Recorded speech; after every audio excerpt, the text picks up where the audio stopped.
তো বলো, অনেক বছর বাদে আবার প্রায় সে প্রায় 5 বছর। হ্যাঁ, প্রায় 5 বছর বাদে আবার কাজ। তো বিয়ে, রিসেপশন, হ্যাঁ তারপরে ভাসুরের বিয়েতে হ্যাঁ করেছিলাম, তারপরে একটা ননদের বিয়েতে করেছিলাম, তারপরে এখন ননদের বিয়ে 3 বছর প্রায় হ্যাঁ। গ্যাপ হয়ে গেছে, তাও আবার আমি সাজতে এসেছি। যতবারই আমি সাজি ততবারই ট্রিনাকেই বুক করি আর কি।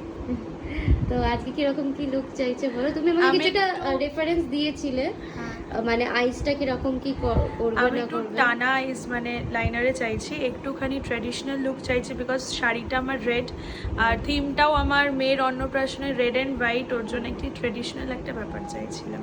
আর হেয়ারটা তো এইমাত্র আমরা ডিসকাস করে নিলাম, যে একটুখানি কনফিউজ ছিলাম হেয়ারটা নিয়ে, ওটা এখন ক্লিয়ার হয়ে গেল।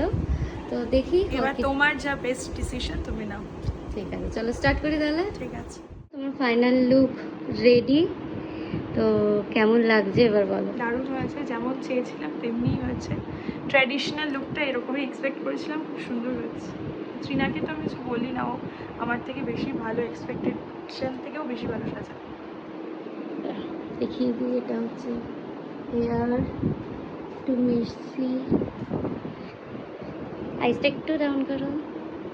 খুবই সফট সাটেলের ওপর রেখেছি, কিন্তু ট্র্যাডিশনাল।